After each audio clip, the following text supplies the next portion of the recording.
अस्सलाम वालेकुम व्यूअर्स, कैसे हैं आप सब। उम्मीद है सब खैर खैरियत से होंगे। Welcome to the best novels novel हिफाजत की एपिसोड नंबर 30 स्टार्ट करते हैं। सब कुछ कितना बदला बदला लग रहा है ना। मुझे लग रहा है जैसे मैं किसी ख्वाब में हूँ। हकीकत होते हुए भी कुछ भी हकीकत नहीं लग रहा है। स्टीयरिंग को थामे वो काफ़ी आहिस्ते से ड्राइव कर रहा था। वजह ये थी कि वो दोनों बातों में भी लगे हुए थे। आज भी इस इब्राहिम साहब के घर लेकर जा रहा था। कल सब कुछ इतना ख़राब था और आज सब इतना अच्छा नॉर्मल था, इसे यकीन नहीं आ रहा था। मैं तो पूरी बदल गई हूँ, तो मैं न जाने अब क्या कमी लग रही है। शुक्र कर लो खुदा का कि तुम्हें इतनी खूबसूरत बीवी मिली है। बजाय सीट से टेक लगाने के वो फ्रंट डोर से टेक लगाए, दोनों पाँव सीट पर रखे अपने हिनाए हाथ घुटनों पर रखे सारी तवज्जो दारम की तरफ किए हुए थी। उसके बाद वो ज़रा सा मुस्कुरा दी थी। अल्हम्दुलिल्लाह, जैसे कि क्या चेंज आया है तुम्हें। वह मिरर से नजरें हटाकर इसे ही देख रहा था। देखो, मैं सुर्ख कपड़ों में मलबूस ढेर सारा मेकअप किए तुम्हारे साथ बैठी हूँ। इससे ज़्यादा क्या चेंज चाहिए तुम्हें बेबी। सुर्ख सूट पहने वो मेकअप भी काफ़ी हद तक डार्क कर चुकी थी। कसम से चुड़ैल वाला लुक दे रही हो, किसने कहा था इतना मेकअप करो। उसके मेकअप से सजे चेहरे पे गौर करता उसे चिढ़ाने वाले अंदाज में बोला था। चुप करके तुम ड्राइविंग करो, मेरे चेहरे को नजर ना लगाओ। बिना बुरा माने वो उल्टा इसके हटाने वाले अंदाज में बोली थी। अंकल, अब हमें निकलना चाहिए इस्लामाबाद के लिए। कल का क्या प्लान है? आपका भी तो लॉस हो रहा है। चाय का कप अदील हमदानी को थमाती वो बोली थी और इनके पास ही सोफे पे बैठ गई थी। लेकिन मैं तो इनका वलीमा प्लान कर रहा हूँ, अब समझ नहीं आ रहा कि कैसे और अब करूँ। चाय का कप होंठों से लगाते वह पुरसोच लहजे में बोले थे। वलीमा को फ़िलहाल पोस्टपोन कर दें आप, हमें फ़िलहाल कर जाना चाहिए और मेरा दिल नहीं लग रहा है यहाँ। मुझे इनके कंधे पर सर रख कर बोली थी। क्यों नहीं लग रहा आपका दिल? इसको उदास चेहरा उनसे छुपा न रहा था। मौसम अच्छा नहीं है शायद, इसी वजह से। वो ज़बरदस्ती की मुस्कुराहट लबों पे सजा के इनको मुतमईन करना चाहती थी। ठीक है, कोई चाहे न चाहे हम दोनों कल चलेंगे। उसका मूड देखते हुए उन्होंने जल्दी में ही सही लेकिन प्रोग्राम बना लिया था। वो मुस्कुराने पे इक्तफा कर गई थी। जी क्या कह रही थी डॉक्टर? आई मीन टू से वो क्या कह रही थी? सामिन हॉस्पिटल के बाद इसे पार्क लिया था, इरादा इसके साथ वॉक करने का था, लेकिन हयाम ने वॉक करने से मना कर दिया था। वही कह रही थी जो तुमने सुना। आई मीन टू से वही वही कह रही थी जो तुमने सुना। वो इसी के अंदाज में मुस्कुरा के बोला था। हयाम खामोश सी हो गई थी। क्या तुम खुश नहीं हो? वो इसको खामोश देखकर तशवीश ज़दा अंदाज में बोला था। सामिन, घर जाना है मुझे। वो पाक के खुले माहौल से घबरा सी रही थी। उसका दिल पूरी रफ्तार से धड़क रहा था। आज सामिन ज़बरदस्ती उसे हॉस्पिटल ले आया था और फिर जो न्यूज़ डॉक्टर ने इन्हें दी थी, इसको सुन के वो चुप सी हो गई थी। मगर तुमने ही तो कहा था कि तुम्हें घर नहीं जाना। इसे लगा कि शायद हयाम शायद डिस्टर्ब हो गई है। मगर अब जाना है प्लीज़। बेंच से खड़े होकर उसने जाने के लिए पर तोले थे। क्या तुम इस तरह ही मुझे तंग करती रहोगे हयाम? अभी तो हम आए हैं। वो भी इसके साथ खड़ा हुआ था। मैंने कब आपको तंग किया? बस इतना ही तो कहा है कि घर चलें। अगर आपको जहाँ रहना है तो रह लें, मैं टैक्सी से चली जाऊँगी। वो ज़रा बरहम सी हुई थी। उसका रवैया सामिन को परेशानी में मुब्तला कर गया था। क्यों जाओगी तुम टैक्सी से? मैं लेकर चल रहा हूँ ना। वो इसका बिगड़ता मूड नज़रअंदाज करके इसका हाथ थाम के आगे बढ़ गया था, जबकि हयाम ने सबका सांस लिया था। क्या हुआ था? सुबह सुबह हॉस्पिटल क्यों चले गए थे आप दोनों? सब खैरियत है ना? जामिन हयाम का हाथ पकड़े लाउंज में दाखिल हुआ था। ज़रा देर पहले ही वो हॉस्पिटल से आए थे और अब इसका इरादा हयाम को लेकर बेडरूम की तरफ जाने का था। यस मॉम, बेडरूम में चलें आप भी। हयाम का हाथ मजबूती से थाम कर वह मुस्कुराहट समेत बोला था। क्यों साहबजादे, यहाँ ही रहो, हमारे पास भी बैठो कुछ देर। सोफे पे वजीहा के साथ बैठे अदील हमदानी मुखातिब हुए थे। अभी जितने मज़ीद इत्मीनान से आप बैठे हैं मेरे पास, जो न्यूज़ आई से सुनकर बच्चों की तरह इधर से उधर भागने लगेंगे। वह हयाम को लेकर दूसरे सोफे पे ही बैठ गया था, बगैर हयाम की हालत मद्देनज़र रखे। हयाम ने अपना हाथ इसके हाथ से निकालना चाहा था, लेकिन जामिन ने इसकी कोशिश बर्बाद कर दी थी। अच्छा पहले बताओ, गुड न्यूज़ है या बैड न्यूज़? वजीहा बोली थी। ऑफ कोर्स गुड न्यूज़ है यार, है ना हयाम? वो चहकता हुआ हयाम को देखकर बोला था। बेगम हयाम के पास आ बैठी थी। हयाम के चेहरे का रंग फक हुआ था। न जाने वो क्यों घबरा सी रही थी और अब सामिन ने कोई कसर न छोड़ी थी इसकी गैर होती हालत को भी इसने ना देखा था। वजीहा पप्पू बनने वाली है, उसने इतनी आराम से कहा था जैसे कोई आम बात हो, और इस अंदाज में कहा था कि हाल में बैठे चारों नफूस उसकी बात पर कंफ्यूज हुए थे और सोचने लगे थे। मैं पप्पू मतलब तुम अप्पा बनने वाले हो? वजीहा इन सब में पहले समझती चिल्ला के बोली थी। उसके चेहरे पे खुशी दीदनी थी। सामिन हंसा था जबकि हयाम ने उससे भरी निगाह से साथ बैठे सामिन पर डाली थी। क्या वाकई हयाम? तानिया बेगम ने उसका दूसरा सर्द पड़ता हाथ अपने हाथ में थाम लिया था और तसल्ली चाही थी। जी, वो मुश्किल बोल पाई थी, शर्म के मारे उसका सर झुक गया था। मुबारक हो तुम्हें बहुत, ये तो सच में बहुत गुड न्यूज़ है और मुझे लगता है कि अब मुझे सोफे से उठना ही पड़ेगा। वो उठकर इन दोनों के करीब आए थे, हयाम के सर पे हाथ रखा था और जामिन उठकर उनसे बगल गिरा हुआ था। मैंने तो आपसे पहले ही कहा था कि आप होशो हवास में ना रहेंगे। वो खुल कैसा था, उसके जाजिब चेहरे पे फैलते खुशी के रंग देखने लायक थे। क्या मैं कमरे में जाऊं? जब जामिन ने उसका हाथ छोड़ा था और खड़े होकर दिल हमदानी से गले लगा था, तब हयाम ने मौका गनीमत जानकर तानिया बेगम से कहा था, ऑफ कोर्स आपको रेस्ट करना चाहिए। वो उसका हाथ थाम कर उठी थी और उसको लेकर सीढ़ियों की जानिब चलती थी। इतनी जल्दी तो मुझे न्यूज़ सुनानी थी क्या यार, मेरा मतलब है इतनी जल्दी? अब संभालते रहना बच्चों को। जैसे ही सामने के कानों में न्यूज़ गई थी, वो हयाम के कमरे में शाम से डीरे जमाए हुए थी। अपने डैड से मिलने के बाद वो तब से इधर ही थी। चुप रहो तुम। I am very blessed to have husband like Jamin. और मेरा बस नहीं चाह रहा कि ये पीरियड जल्दी से गुजरे और हमारा बच्चा हमारे पास हो। तुम नहीं समझोगी मुझे ये न्यूज़ कितनी अच्छी लगी है। वो चेहरे पर मुस्कुराहट लाए बहुत एतमाद से बोली थी, हस्बैंड तो तुम्हें वाकई बहुत अच्छा मिला है, वेरी लकी यार। बातें मैं मजाक कर रही थी। तुम तुझे पीरियड गुजर जाने का वेट कर रही हो, मैं तो सोच रही हूँ बेबी जल्दी से बड़ा हो। वो चीख चीख मुझे आनी जान पुकारे। है कैसे प्यारे दिन हो गए। वो सामने पेट पे हाथ रख के हंसते हुए बोली थी। उसकी बात पे हयाम भी हंसी थी।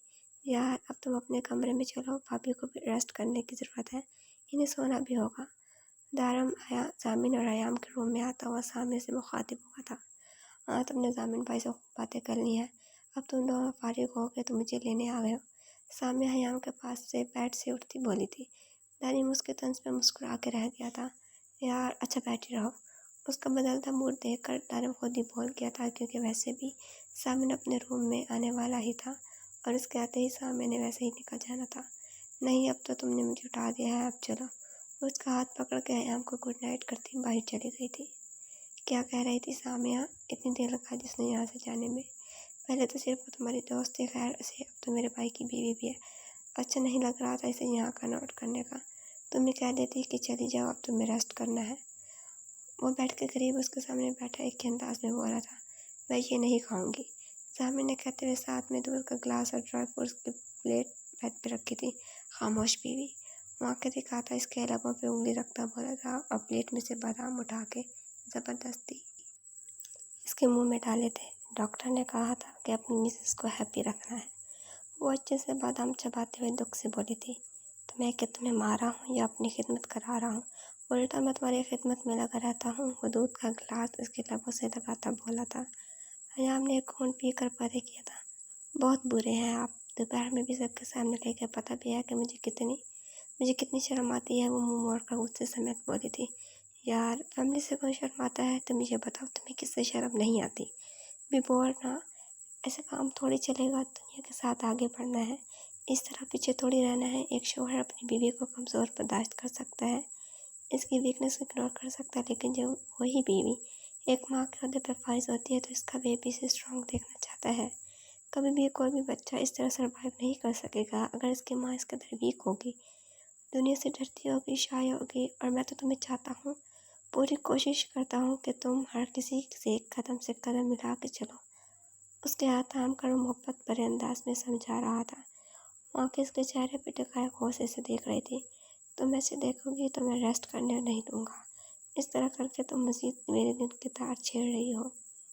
मुझे बिना पलक झपकाए अपनी बड़ी बड़ी आंखों से इसे देख रही थी। तो जामिन अफसरदगी से बोला था, मुझे रेस्ट नहीं करना, मुझे आपके साथ बहुत सारा टाइम स्पेंड करना है। मुझे नहीं सोना, मुझे आपके कंधे पे सर रख कर महसूस करना है। क्या पता कल आप हो या नहीं, वक्त पे भरोसा नहीं है, मुझे डर लगता है। जामिन इसके हाथ तसल्ली भरे अंदाज में पकड़े वो खौफ से बोली थी, किस चीज़ का डर? इतना समझाने के बाद भी डर रही हो किससे? तुम्हें सिर्फ मुझसे डरना चाहिए, मेरे बात किसी से नहीं। वो इसकी बात मजाक में उड़ाते हुए हंसा था। हयाम इसे फिर से गौर से देखने लगी थी। क्या वो इसे समझ नहीं पा रहा? यह समझना ही नहीं चाहता है। मेरा मतलब ये है कि क्या मैं आपके साथ कराची में नहीं रह सकती? मुझे वहाँ छोड़ देंगे? फिर से इसका ज़रा सी बात में मुँह बन गया था। बिल्कुल नहीं रह सकती, और वैसे भी अब तुम्हारी कंडीशन ऐसी है कि कोई ना कोई तुम्हारे पास हो। कराची में अकेले कैसे रहोगी? वैसे भी वहाँ तुम सेफ नहीं हो। मोम और वजिया तुम्हारा बहुत ख्याल रखेंगे। वो अटल अंदाज लहजे में बोला था। आपके पास सबसे ज़्यादा सेफ होना। आपसे ज़्यादा कोई ख्याल नहीं रख सकता मेरा। प्लीज़ ना आँखों से दूर क्यों कर रहे हैं मुझे? मतलब आँखों से बोली थी। जामिन को उसने झिंझोर सा दिया था। यार समझ नहीं रही ना तुम? अभी तो तुम्हारा सेमेस्टर स्टार्ट हुआ है। पढ़ना भी तो है ना साथ साथ। फिर रहना तो वैसे भी तुमने मेरे साथ ही है। उसका यकीन दिलाता वो खुद बड़ी मुश्किल से बोला था। आप बहुत बेरहम है। वो बाकायदा रोने लगी थी। यार मैं बेरहम नहीं हूँ। तुम तो वहाँ पूरी फैमिली के साथ रहती हो। वहाँ मैं सबसे दूर अकेले होता हूँ। घर में कोई नहीं होता। तुम तो सेट रहोगी। मुझसे पूछो किस तरह मुझे रहना मुश्किल होता है। बहरहाल अब तुम सोने की तैयारी पकड़ो। उस पर कंबल सेट करता वो गिलास साइड टेबल पर रखता। उसके बराबर में बेड पे आ लेटा था। मैं यूँ नहीं जाऊँगी अब। वो करवट लेती बेरुखी से बोली थी। दोबारा तो कहो। उसका रुख अपनी तरफ करके वो आंखें दिखाता बोला था। मैं यूँ नहीं जाऊँगी। वो अटल लहजे में बोली थी।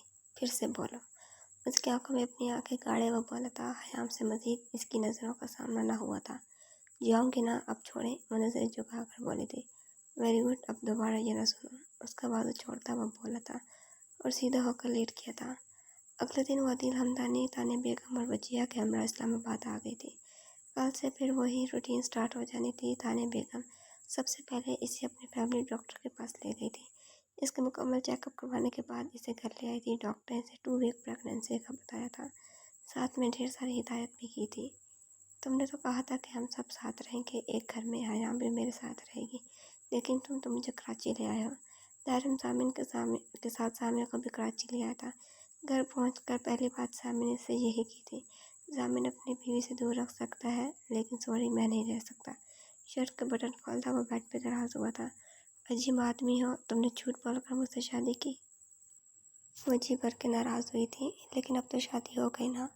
वो उसका पीका चेहरा देख के महफूज हुआ था। क्या फ़ायदा हुआ शादी का? मुझे फैमिली के साथ रहना था। हमेशा मैं डैड के साथ रही हूँ। मुझे अब फैमिली चाहिए थी। वो अफसरदगी से बोली थी। तारम को इसने खपा खपा नज़रों से देखा था। तो बिल्कुल अपने फैमिली बनाने की प्लानिंग करो मेरे साथ। मुझे भी फैमिली के साथ ही रहना है। कब तक हम दोनों अकेले रहेंगे इतने बड़े घर में? वो बात को नया ही मोड़ दे गया था। क्या कहा तुमने? वो चलकर इसके करीब आई थी और कमर पे हाथ रख के खाने वाले अंदाज में बोली थी। यही कि हमारी भी फैमिली मुकम्मल होनी चाहिए। वो बेड पे तरास मदद से बोला था। मेरे सब्र का इम्तिहान नहीं लो तारम। मैं नाराज़ हो जाऊँगी तुमसे।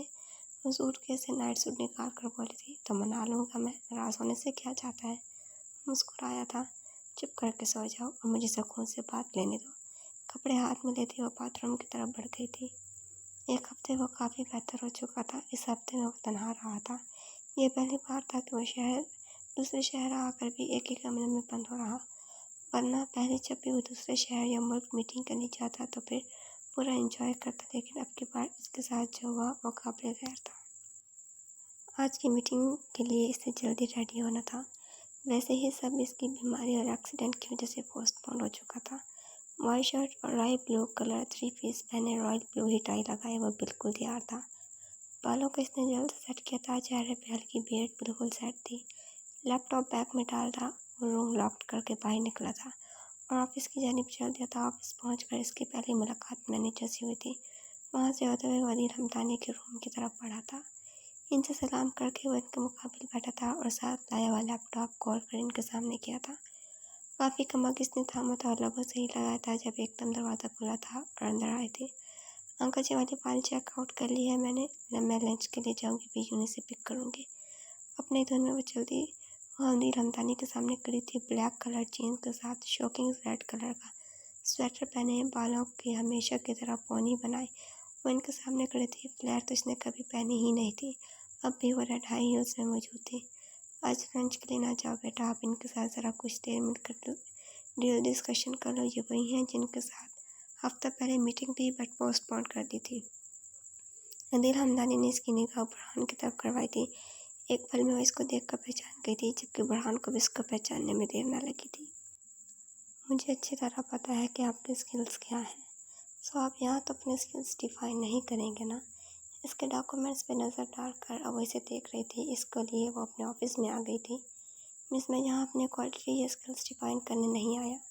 बल्कि अपनी कंपनी को प्रमोट करने आया हूँ। उसने काफ़ी बेरुखी से वजिया को जवाब दिया था। आपकी स्किल्स तो अच्छी तरह से डिफाइन हो चुकी हैं, मज़ीद कौन सी कमी रहती है? इसके डॉक्यूमेंट्स पे वो इसकी तरफ करती काफ़ी सख्ती से बोली थी। इसके चेहरे पे कमाल के ज़ब्त का आलम था। इस दिन आपने खुद से किया था जो किया था, मैंने बिल्कुल फोर्स नहीं किया था कि आप मुझ पे किसी किस्म का एहसान करें। जब वजिया चेयर से उठी तो वो बेपड़ के बोला था। इसे समझ नहीं आ रहा था कि वो लड़की चाह क्या रही है। ओह, मैंने कब जिक्र किया इस दिन का? मैं तो भूल गई कि मैंने किसी पे एहसान किया था। वह एहसान पे जोर देती बिल्कुल नॉर्मली बोली थी, लेकिन इसके अल्फाज सुन के बुरहान को अपनी इंसल्ट सी फील हुई थी।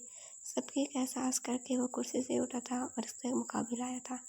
वजिया इसके कोहर से उड़ती क्लोन की खुशबू को बर्दाश्त न कर पाई थी और 2 कदम पीछे किए थे। वो एकदम इसके इतने करीब आ खड़ा हुआ था कि अगर कोई देख लेता तो न जाने क्या सोच लेता।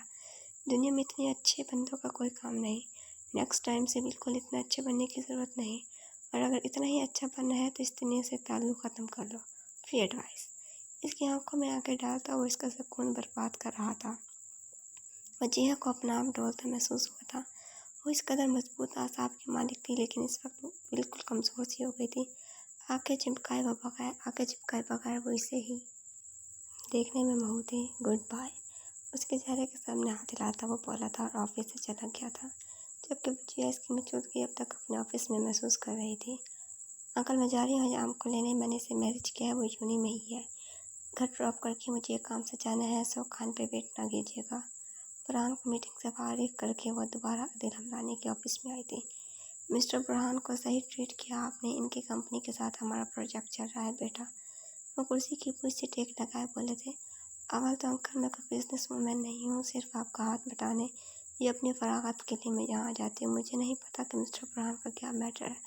बाकी मैंने काफ़ी कुछ देख लिया है, सब सेट है। वो काफ़ी बेदिली से जीन्स की पॉकेट में हाथ डाले खड़ी थी। बुरहान का रवैया उसे बर्दाश्त न हुआ था। उसका मूड पूरी तरह ऑफ हो चुका था। मेरी बेटी तो हो बिजनेस वूमेन है सही, आप ठीक नहीं लग रही हैं। दिल हमदानी इसका ख़राब मूड नोट कर चुके थे। नहीं अंकल, हजाम वेट कर रही है, बस जानते हैं ना इसकी तबीयत ख़राब है। बस इसे लेकर घर ड्रॉप कर दूँगी तो सुकून रहेगा। ज़ामिन की सारी जिम्मेदारी इसने ले ली थी। ज़ामिन के पीछे वो इसका बुरी तरह ध्यान रखती थी।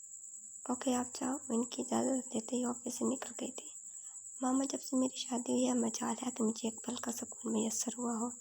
शादी के पहले हफ्ते से ही वो गायब हुआ है। अब तक मैं अकेली इस कमरे में सड़ रही हूँ, जिस कमरे को पाने के लिए मैंने कितनी जद्दोजहद की है। मारिया शादी के बाद पहली बार अनीला बेगम के यहाँ आई थी। माँ के गले लग के वो सारे शिकवे कर गई थी। वैसे भी आरज़ू बेगम ने इसे अनीला बेगम के यहाँ भेज दिया था। बुरहान वैसे भी इस्लामाबाद गया हुआ था। दुनिया के सारे लड़के मर गए थे, जो तुम्हारा दिल इस पे ही आया। बात करूँगी मैं आरज़ू से, मेरी फूल से बेटी को मुरझा कर रख दिया है। अनीला बेगम इसकी कमलाई हुई शक्ल देख के बोली थी। मामा, वो मेरी मोहब्बत है, इसके लिए तो मैं कुछ भी कर सकती हूँ। कुछ भी मतलब कुछ भी। अगर दुनिया के सारे लड़के भी मर जाते ना, तो तब भी मैं बुरहान के अलावा किसी से शादी ना करती। वो कुछ सोचते हुए बोली थी। इसका ध्यान हयाम और बुरहान के माजी में चला गया था, जब वो दोनों एक दूसरे से एंगेज थे। पागल हो गई हो तुम? अनीला बेगम इसकी मुस्कुराहट पे जल गई थी। मामा, अब तो सब मेरा है, क्या पागल होने में बहुत खुश हूँ, मस्त में बोली थी। थोड़ी देर पहले तुम मुझसे इसी जगह इसी वक्त बुरहान की शिकायत कर रही थी, और अब तुम इसके साथ खुश हो। पता भी है तुम क्या कह रही हो? क्या तुम सच में पागल हो गई हो? अनीला बेगम इसे हैरत से देख रही थी। मामा क्या है, एक तो मैं इतने दिन बाद जहाँ आई हूँ, और बजाय कि आप कुछ मेरे लिए स्पेशल करें, मुझे लेक्चर देने में लगी हुई हैं। या मारिया बदमज़ा होते बोली थी। इसकी बात पर अनीला बेगम ने मुलाजमा को आवाज़ दी थी। यूनिवर्सिटी से आकर वह फ्रेश होकर तानी बेगम का ख्याल करती नीचे आ गई थी। इनको लाउंज से लेकर बेडरूम्स में ढूंढते किचन में दाखिल हुई थी। क्या बना रही हैं आप? मैं आपकी मदद करवाऊँ? वो संभल कर चलती हुई कुकिंग रेंज के करीब आई थी। तानी बेगम को रात के खाने की तैयारी कर रही थी। इसकी मौजूदगी को पाकर इसकी तरफ देख के मुस्कुराई थी। नहीं, आप सुकून से बैठो। वो अपने पास खड़े आयाम को कुर्सी की तरफ इशारा करती बोली थी। इनके इशारे पे वो कुर्सी पे बैठ गई थी। यूनिवर्सिटी में क्या खाया था आपने? वो प्याज को काटती हुई बोली थी। चीज़ सैंडविच। वो मुखसर से बोली थी। बेटा, आइंदा परहेज़ करना, बाहर की चीज़ें काफ़ी अनहेल्दी होती हैं। तो फिर क्या खाऊं मैं? मुझे मेरा मेन्यू बता दे। हयाम एकदम से परेशान हुई थी। जो कुछ वो खाती थी, इसे तानिया बेगम आगे से परहेज़ का नाम देकर इसे रोक देती थी। आप हेल्दी फूड खाओ ना, ये सब तो जंक फूड है। वो फ्रिज की तरफ बढ़ी थी और जूस का जग निकाला था। सॉरी, अयान को शायद अपनी ही गलती लगी थी। आप सॉरी मत कहें, आपका जो भी दिल हुआ करे खाने को बता दिया करें, वही चीज़ मैं घर में बना दूँगी। फ़िलहाल आप जूस लो। वो मैंगो शेक का बड़ा गिलास ही थमाती बोली थी। जब से उन्होंने गुड न्यूज़ का सुना था तब से वो इसकी डाइट का बेहद ध्यान रखती थी।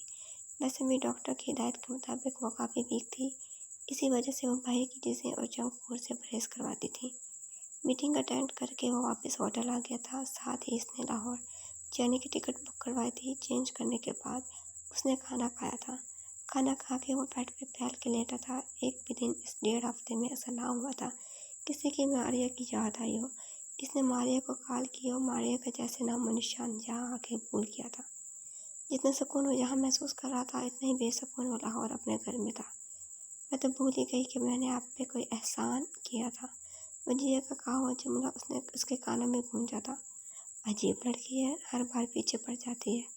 दोनों मुलाकात में मुझ पर जैसे इसने एहसान किया है, न जाने कौन सी मखलूक खुद को समझती है।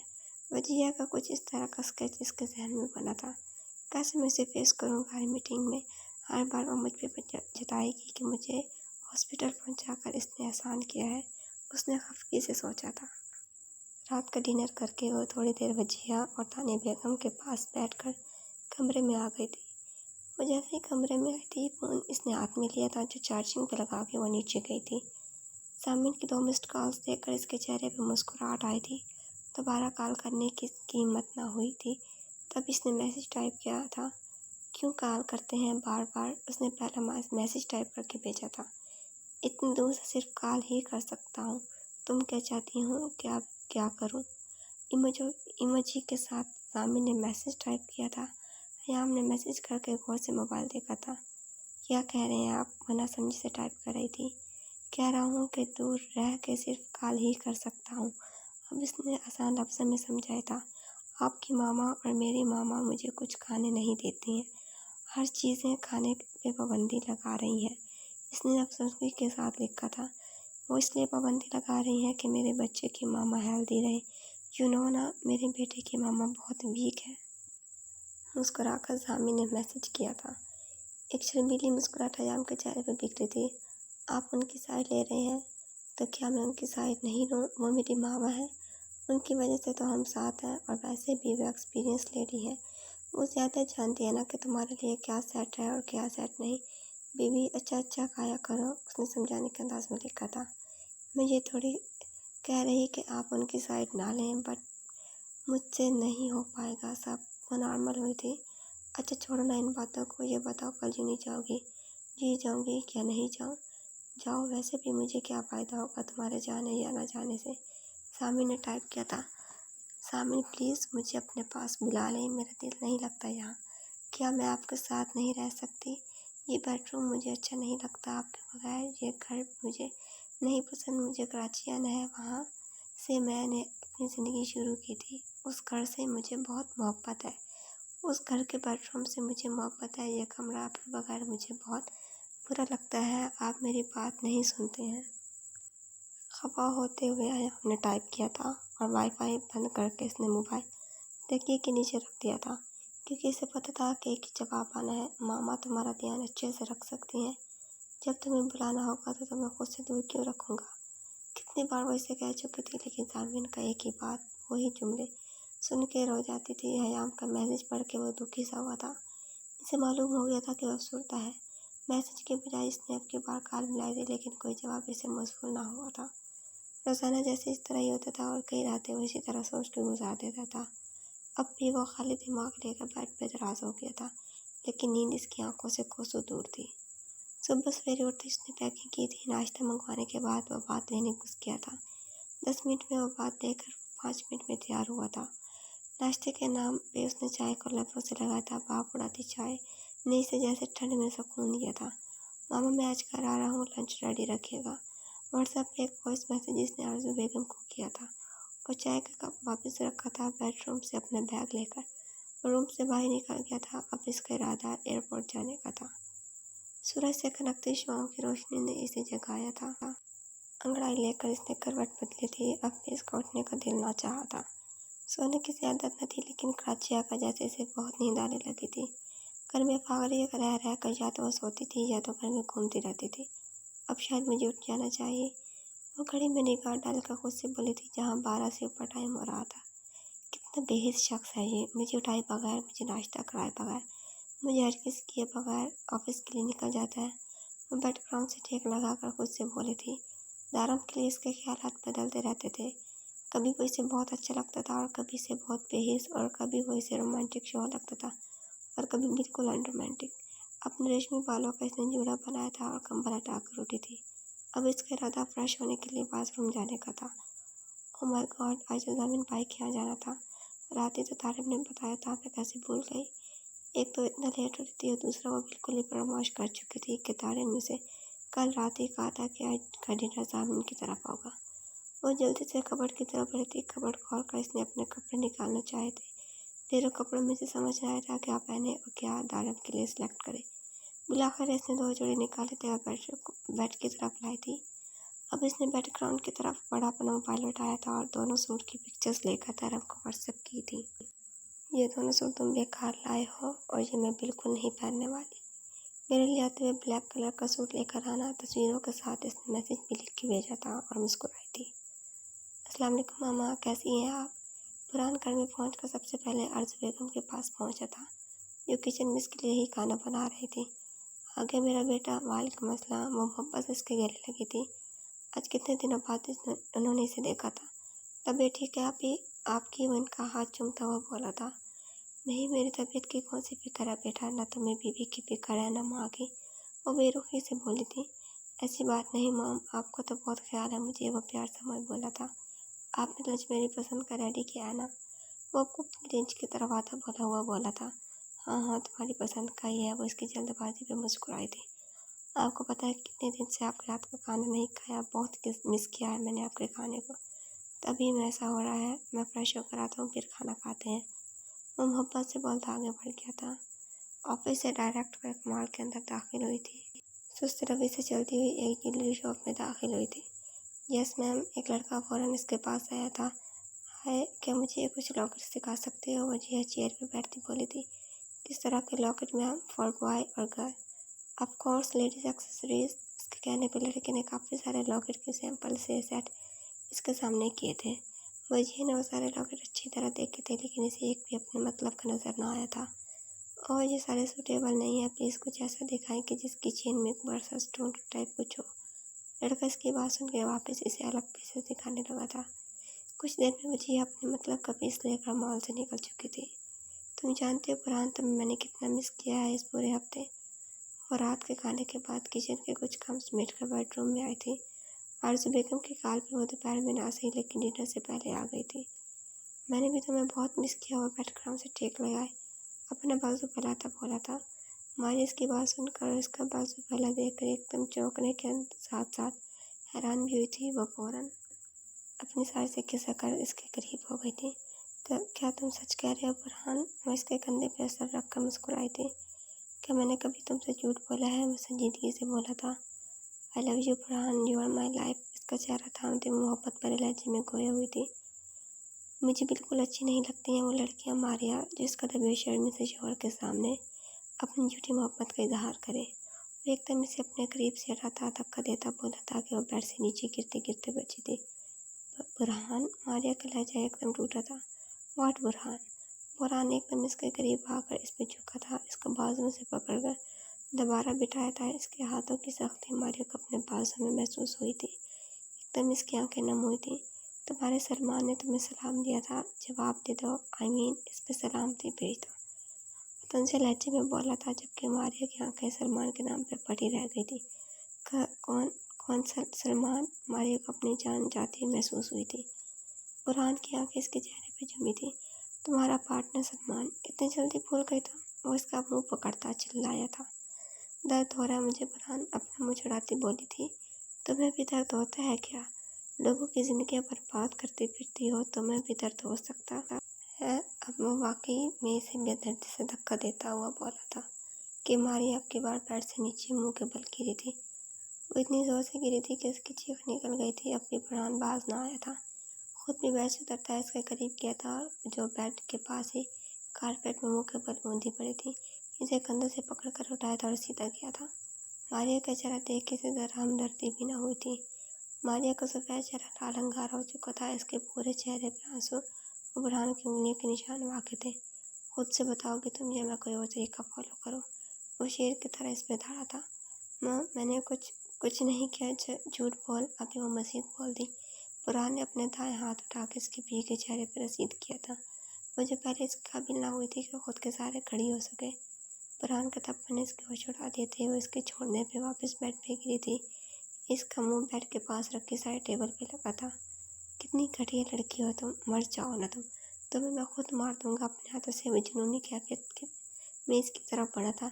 बुरहान नहीं करो, गिड़गिड़ाते हुए बोली थी मारिया। वो एकदम रुका था और गहरा सांस लिया था, जैसे कुछ सोचा हो। मारिया, मैं तुम्हें तलाक देता हूँ। मैं तुम्हें। इसके बोलने से पहले ही मारिया इसके ऊपर झपट पड़ी थी और उसके मुंह पे हाथ रखा था। प्लीज़ बुरहान, मर जाऊंगी मैं। वो शिद्दत से रोती बोली थी और इसके सीने से लगी थी इसके गिरते सार बांध कर। वो तेज़ी से रो रही थी। अब कुछ नहीं बोलना बुरहान, हटो मारिया। उसके हाथ अपनी कमर से हटा था। इस पे निगाह गलत डाल कर बोला था और कमरे से निकल गया था, जबकि मारिया बेड पे बैठी रोने में मसरूफ़ थी। क्या खाना आपने खुद बनाया है जामिन भाई? सामने टेबल पे खाना लगाते ही बोली थी तारिम। डाइनिंग टेबल की चेयर पे बैठा था, जबकि जामिन और सामिया खाना लगा रहे थे। थोड़ा सा खुद बनाया है, थोड़ा सा ऑर्डर किया है, वो प्लेट्स ने टेबल पे रखते हुए बोला था। वाह, क्या आप खाना भी बना लेते हैं? सामिया को अच्छी खासी हैरत हुई थी। हाँ, जब बस बीवी बीमार हो या बीवी घर ना हो। वो भी किचन में कुछ लेने चला गया था। सामिया इसके पीछे गई थी। एक आपका दोस्त है, इसे मोबाइल दे दो, जो ऑफिस के कोई फाइल बजा लिया कि पानी भी खुद हिल के पी ले। सामिया कबाब प्लेट में रखती मुंह बना के बोली थी। मेरे दोस्त की मेरे सामने की बुराई कर रही हो तुम? सामी ने हैरानगी से सामिया को देखा था। तो क्या हुआ? सच तो सबके सामने ही बोलना चाहिए, सामिया नॉर्मल अंदाज में बोली थी। और अभी ये सच तुम्हारा शौहर और मेरा दोस्त सुन ले तो आपकी खैर नहीं। सामिया ने जैसे जैसे कोई याद दिलाया था। जारी है। तो व्यूअर्स, कैसे लगे आपको एपिसोड? कमेंट्स में ज़रूर बताइएगा। अगर आपने अभी तक चैनल सब्सक्राइब नहीं किया तो जल्दी से सब्सक्राइब करके बेल आइकन के बटन को दबा दें और लाइक, कमेंट, शेयर करना ना भूलें। इंशाल्लाह जल्दी मुलाकात होगी नेक्स्ट एपिसोड के साथ। अपना ख्याल रखिएगा। अल्लाह हाफिज़।